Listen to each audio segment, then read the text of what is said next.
오늘 본문이 요한복음 14장 1절부터 7절인데요. 이 요한복음 말씀을 보신 분들은 아시겠지만 이게 사실 여기 이렇게 딱 잘라서 이 부분만 보기 어려운 본문입니다. 14장 뒤에 있는 내용들이랑 이제 계속해서 예수님께서 말씀하시는 것들이 좀 연결되는 부분이 있어서 지금 오늘 읽은 본문은 14장 1절부터 7절이지만 실제로 오늘 다루는 본문은 조금 앞에서부터 더 뒤에까지라고 생각하시면 좋겠습니다. 네. 성경은 우리가 잘 알다시피 하나입니다. 우리가 알고 있는 저 성경 말고 다른 성경은 없습니다. 이 성경은 처음 이제 정경이 완성된 다음에는 변하지 않는 하나님의 말씀으로 우리에게 주어졌습니다.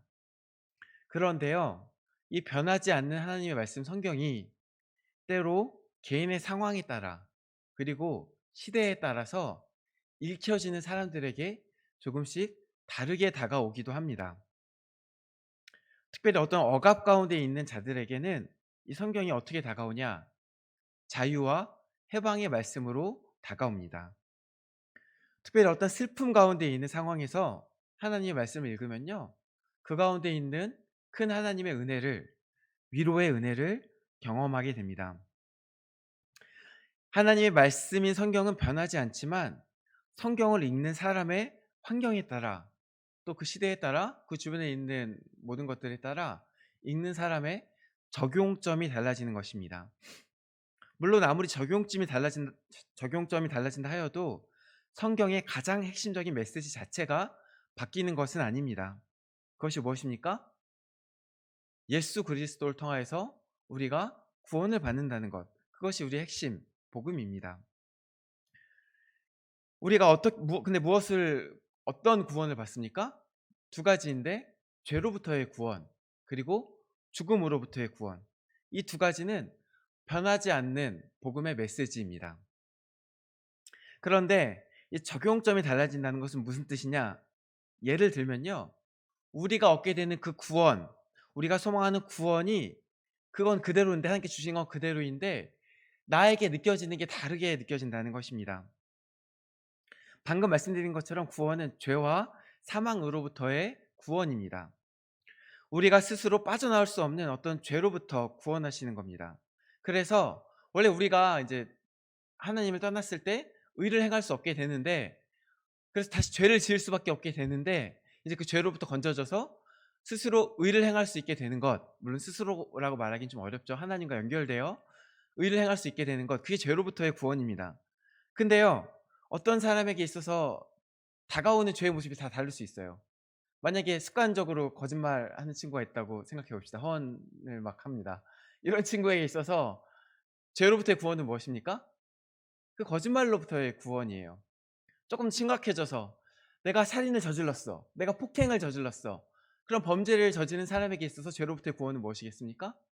자신이 저질렀던 그 살인, 폭행으로부터의 구원입니다. 내가 갖고 있는 죄의 모습이 교만, 음란, 뭐 여러 가지 있을 수 있습니다. 사람의 환경에 따라, 성향에 따라 자신에게 자신을 괴롭히는 죄의 모습이 다 다릅니다. 그래서 죄로부터의 구원인 건 다 동일한데 그 적용점은 다 다른 겁니다. 사망으로부터의 구원도 마찬가지입니다. 사망이라 그러면 다 똑같은 것 같죠. 다 이제 죽음으로부터의 구원이라 그러면 똑같은 것 같지만 사실 이 죽음이 무엇입니까? 죽음은 죄의 결과인 죽음입니다. 죄로부터 우리에게 오는 하나님으로부터의 분리, 생명이신 하나님부터 분리되는 것이, 그것이 어, 바로 죽음입니다. 죄의 결과 우리가 겪게 되는 모든 아픔과 슬픔, 고통과 눈물, 이 모든 것들을 포함하는 것이 죽음입니다. 그래서 죽음이 대표하는 것은 이 세상에 우리가 겪게 되는 모든 죄의 결과로 인한 아픔과 슬픔, 고통, 괴로움, 눈물, 이 모든 것들을 대표합니다. 그렇다면 이 죽음으로부터의 구원은 물론 우리가 다시 사는 것이죠. 그러나 그게 전부가 아니라 우리가 각자 겪는 아픔으로부터의 구원이 바로 죽음으로부터의 구원이라는 것입니다.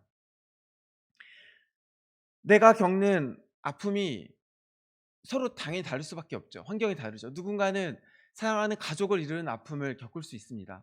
누군가는 자기 환경 가운데 어떤 스트레스를 받을 수 있습니다. 그런데 우리가 죽음으로부터 구원받는다는 것은 단순히 우리가 죽었다가 다시 태어나서 다시 살아나서 죽었다 다시 살아나서 예전과 같은 세상의 온갖 고난, 고통, 아픔 그런 것들을 다시 겪는다는 게 아니라 이제는 그 모든 것으로부터 해방되는 것. 그게 천국이며 우리의 구원인 것입니다. 그래서요. 사실은 이 죽음으로부터의 구원도 느껴지는 것은 다 다를 수 있습니다. 우리 청소년부 여러분들은 어떻습니까? 어른들은 우리 청소년부 친구들을 보면은 저부터 시작해서 그냥 웃음이 납니다. 참 좋아 보입니다. 그 얼굴들을 볼 때에 뭘 해도 뭐 화장을 해도 이쁘고 안 해도 이쁘고 옷을 뭐 이렇게 거적대기를 거쳐도 이쁘고 어떻게 해도 예뻐 보입니다. 제가 이제 40 대밖에 안 됐는데 벌써 그렇습니다. 아무 걱정도 없어 보입니다. 그러나 실제로 여러분의 삶이 아무런 걱정이 없습니까? 아무런 어려움이 없습니까? 수능이 있는데 저는 수능을 2번 봤거든요. 2번 본 기억이 지금도 생생합니다. 좋아서 생생할까요? 별로였습니다. 되게 별로였기 때문에 그 어려움이 생생하게 기억이 납니다. 수능만 여러분 삶의 어려움입니까? 공부를 하는 것뿐 아니라 뭐 춤을 추는 친구는 그 춤을 추는 것, 연기하는 것 가운데 날마다 스트레스가 있을 것입니다. 친구 관계는 어떻습니까? 친구 관계 가운데 계속해서 어려움이 있습니다. 축구를 할 때에도 어려움이 있겠죠. 각자의 삶에 어른들이 보기에 별거 아닌 것처럼 보일지 몰라도 각자에게 너무나도 힘든 어려움들이 있습니다. 어려움 없는 사람이 어디에 있겠습니까? 그런데 이 결국 성경이 말씀하는 구원과 천국이요. 그냥 죽었다가 다시 사는 것이 아니라 지금 여러분이 겪고 있는 그 어려움으로부터의 해방이라는 것입니다. 거기로부터 벗어나지는 것이 예수님께서 약속하시는 구원입니다. 그렇다면 우리 청소년부 여러분도 좀 천국에 관심이 생기실까요? 오늘 본문의 예수님께서는요. 자신이 이 천국으로 돌아가실 것을 말씀하고 계십니다. 오늘 본문 2절에 보면은 내가 너희를 위하여 거처를 예비하러 가노니 간다고 말씀하십니다. 또 4절에서도 내가 어디로 가는지 이렇게 자꾸 본인께서 어디로 가신다는 말씀을 자꾸 하세요. 제자들은 두고. 그런데 또 예수님께서 어딘가로 가신다는 말씀을 그렇다고 오늘 본문에서 처음 한 것도 아니에요. 앞부분인 이제 앞부분으로 가서 13장 33절에 보면요. 내가 아직 잠시 너희와 함께 있겠노라. 너희가 나를 찾을 것이나 일찍이 내가 유대인들에게 너희는 내가 가는 곳에 올 수 없다고 말한 것과 같이 지금 너에게도 이르노라. 이렇게 말씀하세요. 여기서 예수님께서 일찍이 유대인들에게 말씀하셨다라고 하는 그 내용은 요한복음 7장 33절에 나오는데요. 거기서는 내가 너희와 함께 조금 더 있다가 나를 보내신 이에게로 돌아가겠노라 이렇게 말씀하세요. 이때부터 이렇게 말씀하신 거예요. 이게 어디겠어요? 나를 보내신 이에게로 돌아간다. 어디겠어요? 천국이에요. 천국. 하나님이 계신 곳. 우리가 생각하는 그 물리적인 하늘은 아니지만 어떤 개념적인 차원의 하늘에 있는 천국입니다. 하나님이 계신 곳, 하나님의 나라, 천국. 오늘 본문 2절에도 명확하게 나와 있잖아요. 내 아버지 집에 거할 곳이 많도다. 그렇지 않으면 너에게 일렀으리라. 내가 너희를 위하여 거처를 예비하러 가노니. 거처를 예비하러 어디로 가십니까? 아버지 집으로 가신다고요. 천국이에요. 또 13장 1절에서도 이렇게 기록되어 있습니다. 6월절 전에 예수께서 자기가 세상을 떠나 아버지께로 돌아가실 때가 이른 줄을 아시고, 예수님께서 몇 번이고 자꾸 가신다, 내가 갈 거다, 돌아갈 거다 이렇게 말씀하시는데 그게 천국이라는 겁니다. 아버지 계신 곳. 이 말씀을 처음 하신 게 요한복음 이제 성경에 나온 거는 요한복음 7장인데요. 이때는 이제 초막절 때예요. 근데 이 초막절이 지금 이제 오늘 본문이 나오는 것은 6월절, 예수님께서 돌아가신 6월절 근처고 그 바로 앞에 있는 초막절이니까 이 초막절하고 6월절하고 한 반년 차이 나거든요. 6월절은 1월이고 초막절은 7월입니다. 그러면 예수님께서 적어도 그 돌아가시기 한 반년 전부터는 내가 이제 갈 거다. 내가 천국에 갈 거다. 그 말씀을 계속해서 하고 다니신 것입니다.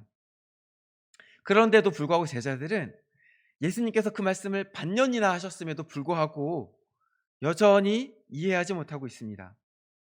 33절에 예수님께서 내가 너희를 떠날 거고 너희는 내가 가는 곳에 올 수 없다 이렇게 말씀하시니까 36절에서 베드로가 바로 뭐라고 묻습니까? 주여 어디로 가시나이까? 이렇게 묻습니다.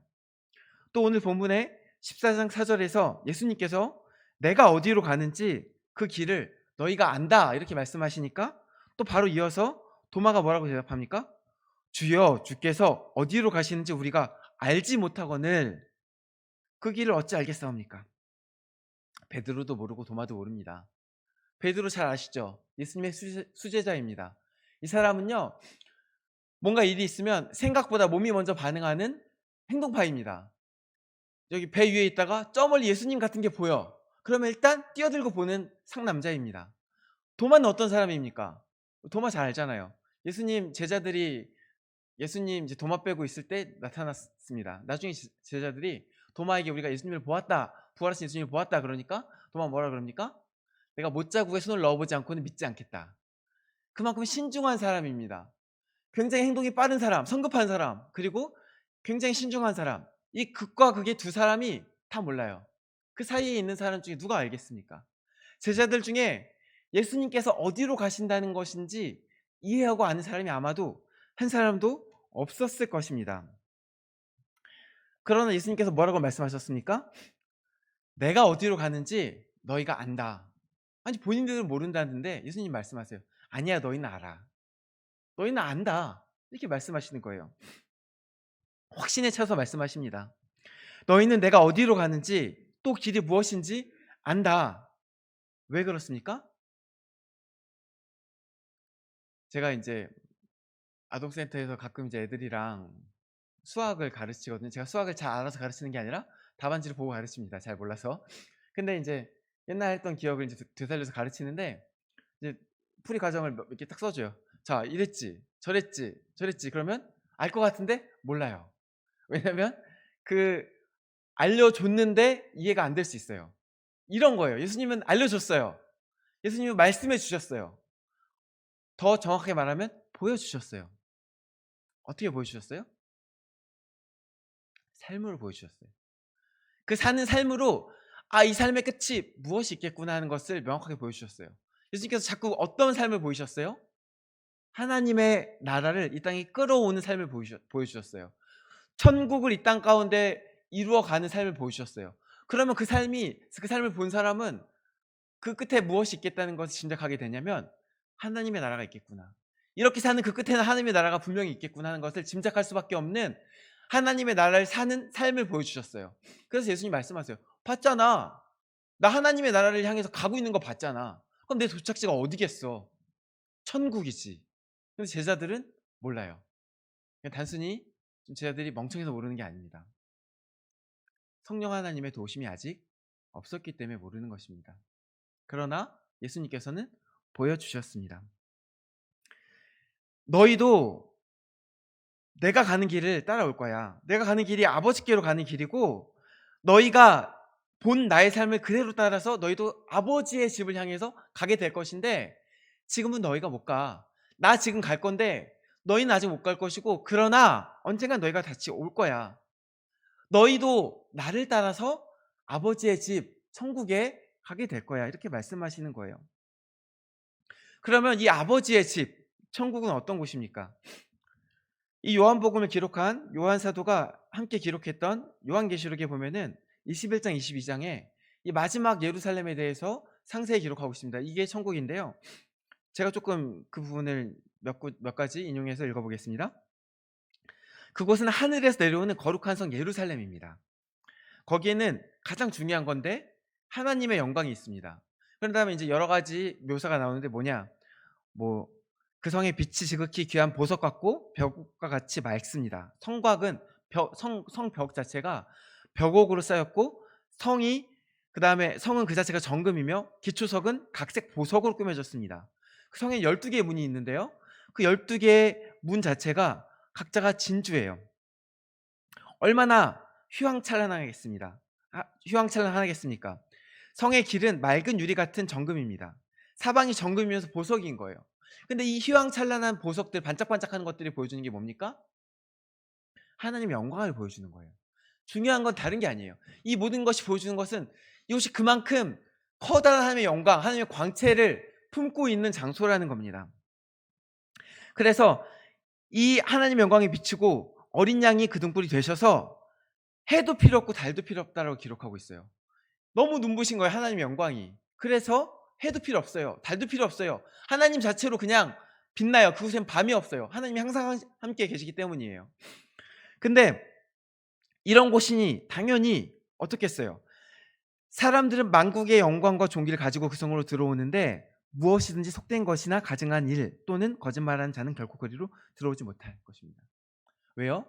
하나님의 영광이 있는 곳이기 때문에 그래요. 하나님의 영광에 반하는 것, 악한 것, 속된 것, 모든 더러운 것들은 들어올 수가 없어요. 그것은 하나님의 영광이 빛나는 곳입니다. 그래서 모든 불의한 것들이 없는 곳입니다. 또 천국에 대해서 뭐라고 설명하고 있냐? 천국에는 수정같이 맑은 생명수의 강이 길 가운데 흐르고 있습니다. 생명수의 강입니다. 그리고 그 강 좌우에는 또 생명나무가 있어 12가지 열매를 맺습니다.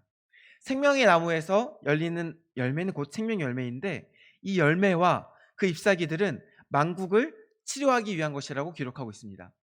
천국에 뭐가 있다는 거예요? 하나님의 영광이 있고 또 생명이 있다는 거예요. 이 속에 생명이 있다는 것은 무엇이 있다는 것이냐? 치료가 있다는 것이에요. 이 속에 있는 모든 상처받아 온 자들, 죽어서 온 자들, 아픔을 가지고 온 자들, 슬픔을 가지고 온 자들, 그 마음 가운데 썩어 문드러지는 마음을 가지고 온 자들이 그 속에선 치유됩니다. 생명을 얻게 됩니다. 그래서 성경에 뭐라고 말씀하고 있냐? 슬픔도 없다. 다시는 애통함도 없다. 하나님께서 직접 함께 계셔서 그 눈물을 닦아주신다. 하나님이 직접 눈물을 닦아주시는 그 위로하심을 경험하는 곳이 천국입니다. 천국의 본질은 그래서 뭐랑 뭡니까? 영광과 생명입니다. 하나님의 영광과 생명이 있는 곳. 영광이 있다는 것은 죄가 없다는 것이에요. 영광이 있다는 것은 선한 것만 있다는 것이에요. 하나님의 영광으로 대변되는 선한 것이 있는 곳, 그리고 하나님의 생명으로 다시 살아나는 곳, 이것이 천국이에요.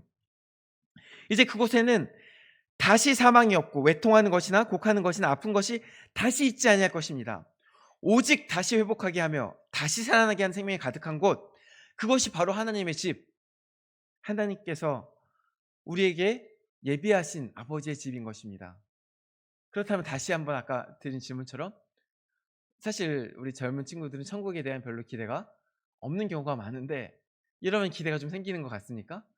여러분이 세상에서 겪는 모든 어려움들을 예수님께서, 하나님께서 나와서 눈물 닦아주시며 위로하시는 곳, 그래서 회복시켜 주시는 곳, 이제는 다시는 그 슬픔과 어려움과 아픔을 겪지 않는 곳, 그곳이 하나님의 나라라는 것입니다. 그러면요, 제자들, 이 예수님께서 이제 나 이제 천국 간다 이렇게 말씀하시는데 이 이야기를 듣는 제자들 입장에서는 저는요 하지 않겠습니까? 이렇게 좋은 곳이라면 저도 가고 싶어요 하고 싶지 않겠습니까? 실제로 바울은 이제 다른 성경에서 보면은 내가 이 땅에 있는 게 별로 이제 있는지 좋은지 안 좋은지 모르겠다. 하늘에 올라가는 게 더 좋은 것 같다. 이렇게 이야기하기도 해요. 지금 예수님께서 가실 때 제자들 입장에서는 같이 따라가면 좋은 것 아닙니까? 천국이 참 좋은 곳인데 하나님의 찬란한 영광, 이건 뭐 그렇다 쳐도 지금 당장 우리가 겪고 있는 여러 가지 아픔들이 당장 끊어진다는데 얼마나 가고 싶겠습니까? 그러나 예수님께서 뭐라고 말씀하셨습니까? 36절 후반부에 내가 가는 곳에 네가, 베드로한테 하신 말씀이죠. 지금은 따라올 수 없으나 후에는 따라오리라. 지금은 아니야, 기다려, 나중에 와. 이렇게 말씀하시는 겁니다. 베드로에게만 그런 것이 아닙니다. 제자들 모두에게 말씀하시는 겁니다. 남겨지는 모든 제자들에게 너희는 지금 갈 수 없고 나중에 내가 먼저 갈 테니까 나중에 와, 이렇게 말씀하시는 겁니다. 아니 왜요? 제자들 입장에서는 왜요? 왜 혼자 가세요? 나는요? 나도 데려가세요. 그러지 않을까요? 왜 예수님만 가세요? 혹 우리를 버리시는 겁니까?